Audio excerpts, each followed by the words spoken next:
Testing 1 2 1 2. Welcome to House Culture Conversations.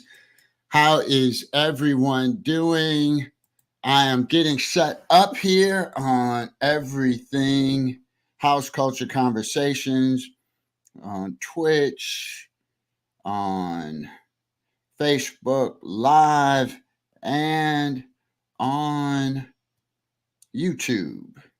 So you can catch us somewhere out there tonight. Let me see here. I think I have done it. And without further ado, we're going to have an amazing conversation tonight. Trust you are well. We've got a special guest, DJ and producer. So without further ado, let's go on ahead and bring in JAYPHONIC. JAYPHONIC, how are you? Hey guys, how you doing? I'm good. How you doing, man? Absolutely good to see you. How are you feeling? Can't complain. Can't complain. No complaints, huh?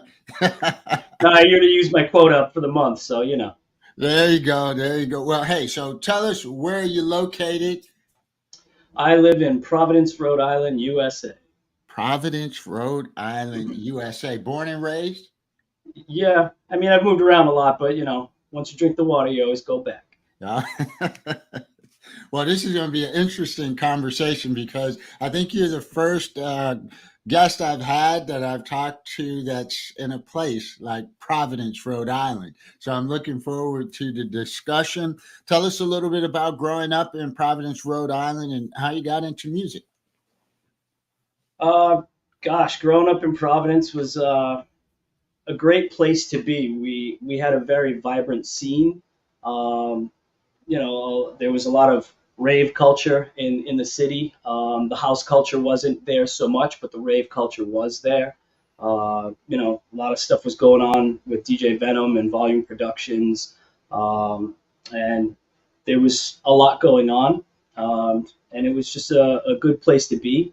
A lot of very talented people have come out of Providence, Rhode Island, that were around, you know, in the mid to late '90s. You know, just a melting pot of culture in between Boston and New York. So tell us a little bit about Rave, because a lot of people from the Midwest aren't really familiar with Rave. Yeah. Well, all right. So basically, you know, around 1990 or so, my cousin, who was an early raver, came home and said, you know, this is electronic music.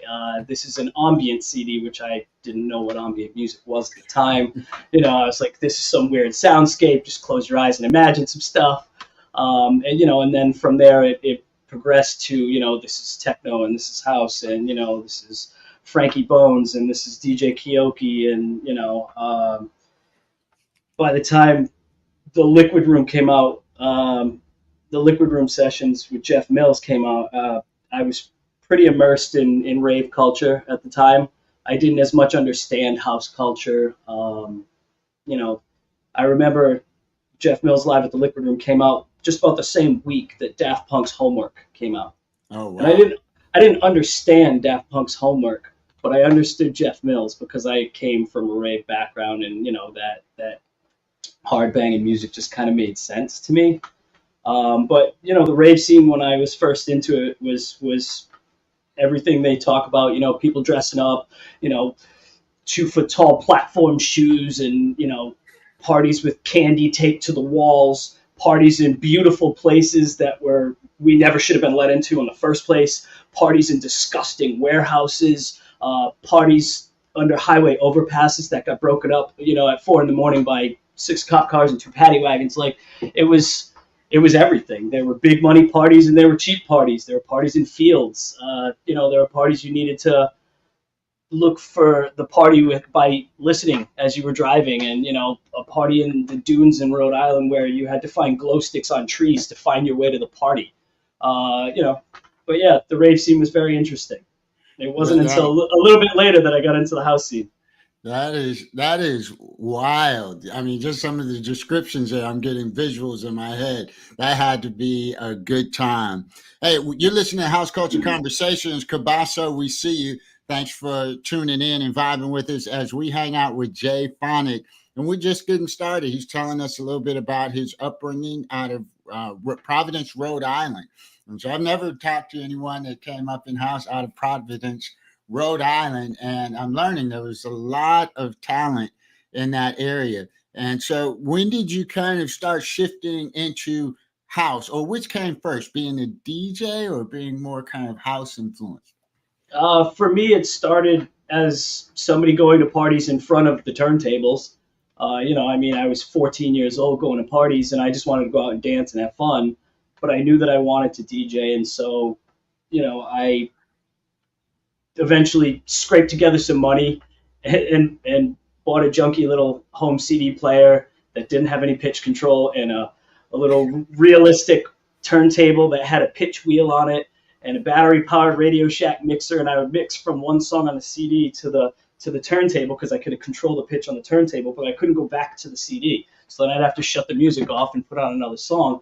And that was me just trying to, mix whatever I could find. I didn't really know the difference in the genres. And then around the time I was 16, I started going to, actually I was 15 or so, and I was going to an all ages event called Energy at the Living Room, and it was a club, but it was, a smattering of rave culture, everything from, drum and bass to happy hardcore to techno to straight up house to deep house to Baltimore breaks, everything. So, there were a lot of DJs and a lot of rooms, and I found myself most of the time dancing to house music more than anything.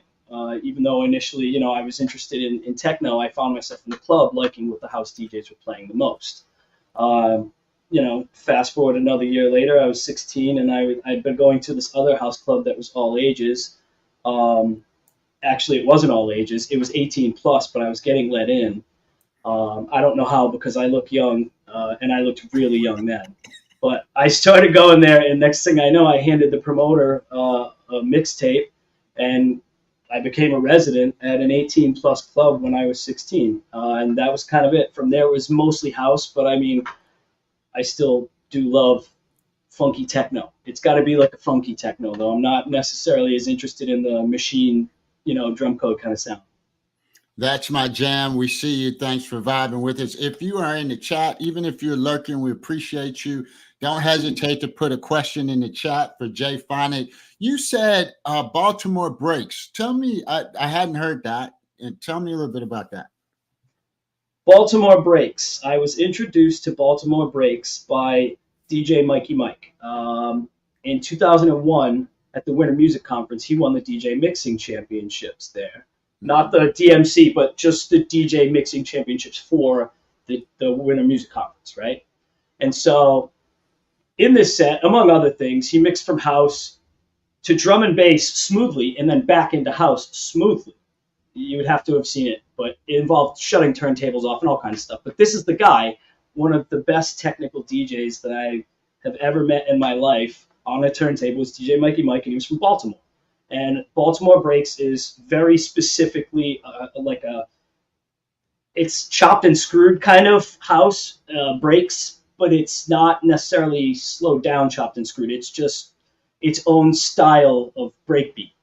A lot of the early stuff, you could hear like some of the Basement Boys early stuff would be this Baltimore break style. Any breaks that you heard from Basement Boys records would be in a Baltimore break style. And a lot of Baltimore breaks is very hip hop influenced, a lot of hip hop samples and stuff like that. But yeah, that's where I first heard Baltimore breaks, and I didn't know what it was. When I first heard this, I was 15 or so, and I was like, I thought it was some rave rap. Speaking of DJ Mikey Mike, what's up, buddy? He slid in here. What's happening, yeah. Mikey Mike? Welcome on in. We're talking about this Baltimore breaks. It's very fascinating. Cabasso asked, you were talking about funky techno. Do you have any names of producers or artists that we might look up? I've kind of always been a fan of, like a Laurent Garnier kind of style, like the man with the red face. A lot of stuff for me, like I'll find stuff in odd genres. So I'll listen through the deep house, the techno, the house, and I'll find stuff that's mislabeled a lot of times, and it won't necessarily be a techno artist. It'll just be this one off track. So for me, a lot of it is just what I find. Yeah, Um, yeah.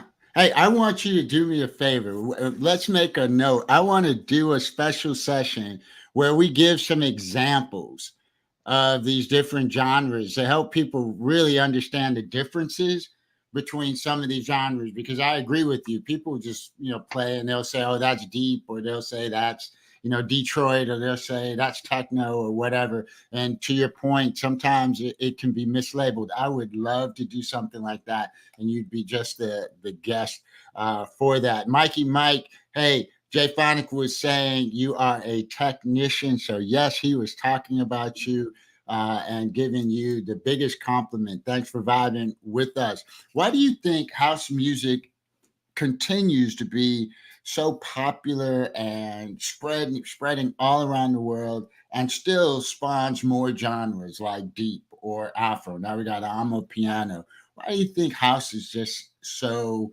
influential? like we were talking about earlier, I just think people inherently want to dance. They want to get down. Since the medicine man banging a drum, people have wanted to stomp their feet to a beat. And if it's something that is in a syncopated rhythm, it helps even more. Whether it's disco or whether it's afro or tribal, even certain rock, which really minimal there, but even certain rock is very danceable, very groovy. A lot of soul has very groovy drums in it, and the rhythm is just innate, and people want to dance. I think that's why house music is so prevalent. But at the same time, so many subgenres upon subgenres upon subgenres. I think like anything else, you want to try to recreate the wheel. I mean, everybody wants to start a new movement, if possible, once they feel like they have their musical chops under them. A lot of people want to make their stamp, and they'll do that any way that makes sense to them culturally. Hey, I hear you. You're listening to House Culture Conversations. We're hanging out with JAYPHONIC, talking about the music that we love and the culture. We're talking about house. So, who are some of your influences? I know you mentioned Mikey Mike. Who are some of your other influences? I mean, as a DJ, Mikey Mike's a big influence on technicality for me. Um, I mentioned DJ Venom earlier. He was a very big showman. A lot of stuff on Dance Mania and stuff like that. Chicago hard house style. But he's a really good showman. Mixing, scratching, crowd control. Keeping people's eyes on him. I learned a lot from him. I learned a lot from the crew that I was in. I was in a DJ crew when I was 16 called Volume Productions. Mikey Mike was part of it. DJ Deck One was part of it. Venom was part of it.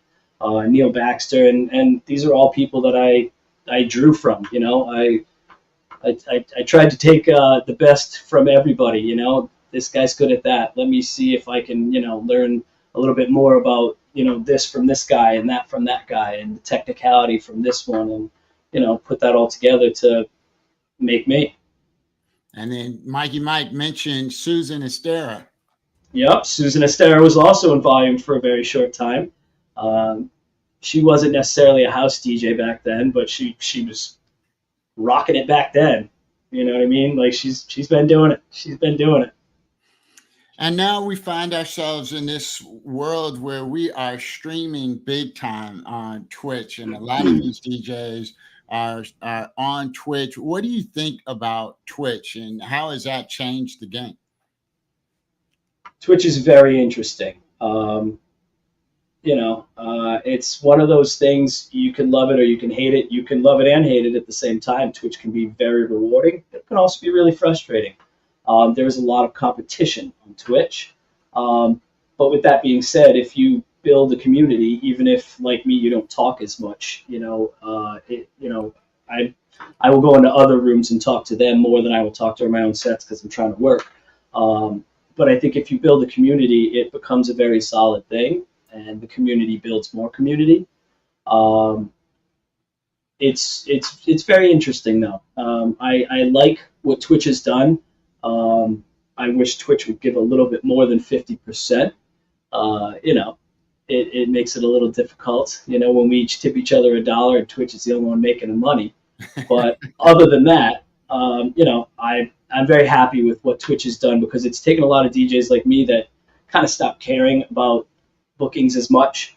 I had started focusing more on production and just trying to finish music, and that became my main focus. And I feel like by going back to DJing more frequently on Twitch, which has also gotten me more live bookings again in the real world, it's kind of brought me back full circle, and allowed me to be more immersed in the culture, and not just making music from afar, looking at the scene from far away. It has brought me closer to the scene and the beating heart of it. I love that. Philip the Haitian, Midas Retouch. Good to see you, brothers. Welcome on in. We're having an amazing conversation with JAYPHONIC House Culture Conversations. So as you think about, this evolution of Twitch, you said something. You started focusing on your production. So you've been producing for a while. Talk about that journey. Well, like we were talking earlier, I started producing in '98. I've always been a DJ from first and foremost. All I really have wanted to be is a DJ. But I just started noticing the people that were getting booked the most were the people that had tracks out on record labels, and so I just started producing to try to push myself in that direction. And not super focused. I would work at it, but not enough music theory was going on in the late '90s for me. I was still 6 nights a week DJ. More interested in the instant gratification of DJing. I took a fairly long break from music to pay some bills, and then I came back. And when I came back mainly in a production sense, and a lot of this happened for me during the pandemic. I bought the Synstrom Deluge right here, and that really changed the way I was making music. It made things very cohesive for me and not so technologically difficult. Kind of an all-in-one, DAW in a box without having to worry about whether or not I clicked the right or wrong thing and why can't I hear channel 17? What's up with my subgroups? The routing's wrong. So this changed a lot for me, and it allowed me to really start honing in musically on what it is I wanted to do. And that's been eye-opening. Well, SpongeBob Dave out of the UK wants to know what producers have influenced you. One of my biggest influences is not a name you hear a lot. I was very influenced by this guy named DJ Raw Soul. He put out an album, I think it was called Tropical Moods, and his style was, like a soulful, deep Chicago kind of house, but stompy, hard, tough kicks, like really tough kicks. And I was always looking for that kind of sound once I heard it. I wanted to play the tougher side of soulful music, but still be soulful. I think maybe coming from a rave background, there's still a little bit of that in me where I'm trying to make 122 beats per minute main stage sound. So Raw Soul was a big influence for me. I was also influenced a lot by Osalmade and how soulful and soft his music was, but so powerful at times. I was really influenced by Agent K, Kaidi Tatum. He put out a song called Hands. I think it was on an EP called Feed the Cat. That really opened my eyes as to what new jazz and broken beat could be. Really kind of changed my perspective on breaking outside of just playing that 4/4. Those are some of the bigger ones. I also, if we talk about funky techno, I was also really influenced by some of the early Kevin Saunderson stuff on KMS. That just, between house and techno. Yeah. We've got a question from That's My Jam.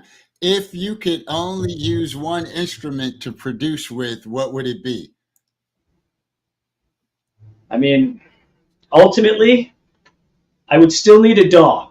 I would still need a DAW at some point because I do run out of memory on this. And it's usually as I'm putting the last little bits of ear candy on a song, I start dropping voices and losing memory. But if there was only one, this would be it.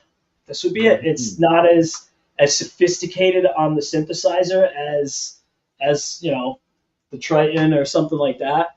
Um, but what I can do with it is finish music. I can make full sequences, and if I need to, I can mix stuff down and bounce it down right inside, and never have to touch a computer for any of it.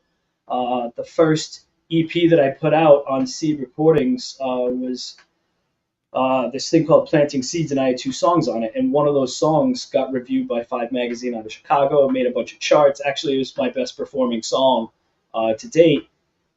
It was all done 100% on there. There was no post processing at all. So that would be it. The Sinstrom Deluge would be my desert island. That's all I have. That's it. That was, hey, great question and great answer. Love that. So, where do you see this thing going? This thing called house. It's just an amazing thing that's happened to this point. Where do you see it going? The music, the culture. I mean, there's so many fronts to the culture. It's hard to really say where I see it going because it is relatively splintered into, you know, a basic number of factions, and the main stage house crew is generally never going to vibe with the soulful house crew. And so those are kind of going to keep going in their own path, on their own way. They're their own legitimate genres at this point, I think. Um, it's kind of like, you know, progressive rock and indie rock might not draw the same audience because people feel very differently about them. Um, you know, and so I think the intimacy of deep and soulful and sexy and Latin and jazzy and tribal, and to a certain extent on the piano as well. I think that tribe is always going to be its own thing, and I see that just solidifying, getting stronger because when you look at certain movements like disco, there's a certain point where it feels like everything can be done, but if you want to stick with traditional disco. So I mean, every genre kind of to me is has like its version 1.0 and its version 2.0. Kind of like roots reggae turned into reggaeton and dancehall. You know what I mean? So I think within these subgenres, you're seeing the 2.0 now. And I think the 3.0 is going to get a lot more experimental sounding, where people don't feel as confined musically. I mean, you're starting to hear a lot of people that you can tell when you hear the music that they aren't classically trained musicians, that they might not even have a good grasp on music theory, but what they're making is just hot and it's undeniable. So I think with the latest iterations of each main tribe, things are gonna get exponentially more experimental. And technology is making it easier to do that. You said house speaks to the rhythm of the soul. I thought that was really beautiful, imagery wise. Talk about that. I mean, ultimately, like I said, people people have a heartbeat, and people like to dance to rhythms that are in their heartbeats. Not many people have a resting, or a moving heart rate of still 60. Most people are in the 80s, 70s, 80s, 90s, and that's where you start to get into, your hip hops and the music that people start bobbing their heads to. And as it picks up, I mean, if you're high strung like me, your heart rate's probably 110, 120 all the time. And it's natural, I think, for your body to want to bounce to that rhythm, something that's within its natural rhythm. I'm not a super spiritual person when it comes to the music like that, so I don't want to, wax poetic on something I have no business speaking about. But ultimately, I think it's just, If you go for a run and you stop, you can hear the beat in your ear. There you go. Well said. Well said. So, tell us a little bit about your approach to DJing and the music you like to play, because I've watched you and there's a tremendous amount of energy. One of the other things I've noticed is that you don't necessarily curate a set, you explore the vibe and you let it take you wherever. Talk about that. I'm willing to hit big or miss big like Babe Ruth. Ultimately, I don't ever like to do anything pre-planned, and I think for me that really sunk in when I saw Bad Boy Bill play live. He's a fantastic DJ, and I get it. The dude's flipping 40 records in an hour, 40, but every single record had a number on it. And he literally would play that same set everywhere for a whole year. But I get it. It's big money. This comes into that whole main stage culture, and people get upset about, them having pre-programmed sets and not playing live. But, when you have $100,000 or $500,000 worth of lasers light show going on, What you are you can't gonna just do? wing. You can't just wing that. There's millions of dollars involved. But when it comes to the 10,000 or less crowd, that doesn't have these huge, these huge laser light shows that are synced with the music. I think being able to explore the crowd as you go, and not being afraid to do that, and not being afraid to make a misstep to realize where the crowd doesn't want to go. If you know what you're doing, you just get out of it quick. It just becomes a transition track instead of a whole song. Yeah. But I prefer to look for a mood. You know, I'm looking for a mental color throughout the whole set. I want to have a vibe, even if the genres change. I want to try to achieve a vibe throughout the set. And sometimes, you'll see me feverishly just digging and digging and digging, and I'll put on a song and I'll start bringing, and then I stop and it's not right, and then I'll go back to digging, and sometimes it catches me, but that seat of your pants style is what I thrive on. I like not knowing what's going to happen. That's pretty cool. Where'd you get the inspiration for the name JAYPHONIC? um, well, this all started, still when I was really young, and I started calling myself Phonic. And DJ Venom, big, influence on my career when I was young. He was like, Jay, have you thought about calling yourself JAYPHONIC? Because there are DJs out there named T1000, drum and bass DJ, really good DJ. He's like, but when he's walking down the hallway, people have to yell, yo, T1000. He's like, that's not a name. He's like, and Phonic isn't really a name, even though now a lot of people just call me Phonic. But he's like, Phonic's not really a name, so why don't you call yourself JAYPHONIC? And that was that. And then for a long time, I had a booking agent, Julia, and we kept going back and forth between whether it should be one word or two, on a flyer, on what's it supposed to look like. And eventually I just said, it's got to be one word. It's one stamp. Yeah, So, yeah. there it is. And there it is. DJ Slim C, we see you. Welcome on in, fam. We are having a wonderful discussion with JAYPHONIC. So, hey, tell us when you're on as a DJ and tell us what upcoming projects you have going on. Well, right off the bat, every single Sunday, myself, DJ Odawa, Pangean, Kasich, Bradford James, Mikey Mike, and Deck One play on Soulful Sundays. That's an event that I throw every Sunday. And Soulful Sundays is on Digital Soul Radio,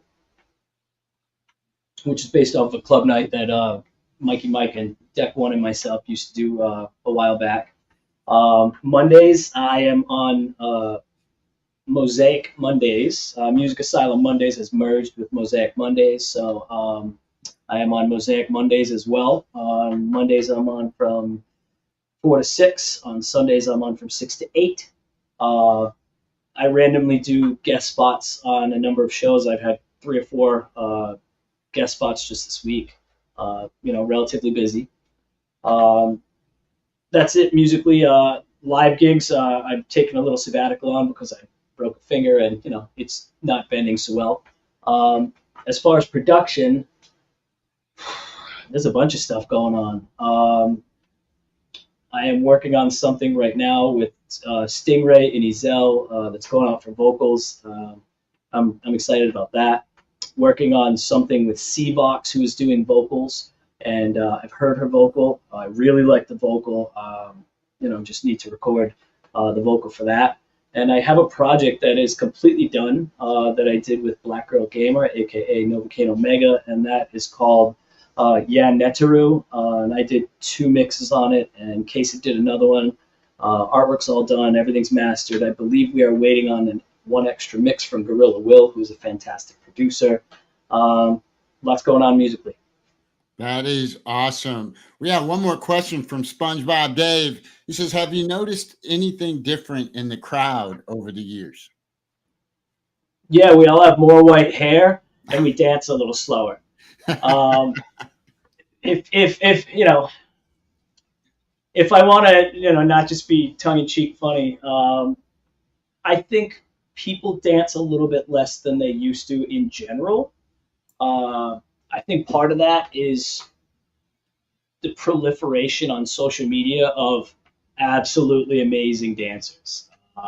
And when you look at these dancers just crushing it, if you don't know how to dance yourself and haven't, developed your dancing chops, it's intimidating.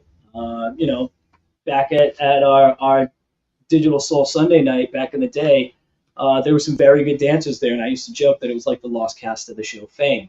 And if you were either a wallflower or you were a floor piece, to quote Romanthony, you either danced your butt off or you were afraid to get on that floor. And I think because there's so much dancing on social media and there's so many cameras out, nobody wants to be caught busting a funky move if it doesn't look good. I think that's probably one of the bigger things. A lot more people want to take pictures with the DJ. I mean, everybody always wanted to come up on stage and shake the DJ's hand while they were playing, but now a lot of people want to be on the stage, and I think a lot of that comes from the boiler room sets where DJs are up there getting elbowed by the crowd, just trying to get to their gear. Playing on the floor level is fun, but I don't like people behind me when I play. I find that to be a little distracting, especially when they're in between me and a monitor. It just gets hard. But yeah, that, in general, more people hanging out closer to the DJ, less dancing. Well, I tell you what, this has been an amazing conversation. Thanks so much for hanging out with us on House Culture Conversations. DJ Big Ed Smith, welcome on in. So JAYPHONIC, as is our custom, we raid out after the show. So where would you like us to go? Let us look at Twitch and see who is on.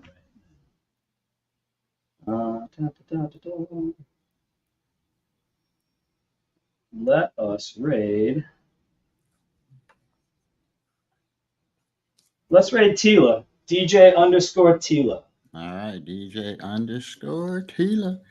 So everybody hang on. We're getting ready to take this party over to DJ Tila. It's going to be amazing. She doesn't know we're coming. So let's kick that door in and let them know that we got love and support for them. And we're going to see you next time. Let me get this thing set up. Any last questions? Any last questions for JAYPHONIC before we get over here? I don't see anything in the chat. Anything in the chat?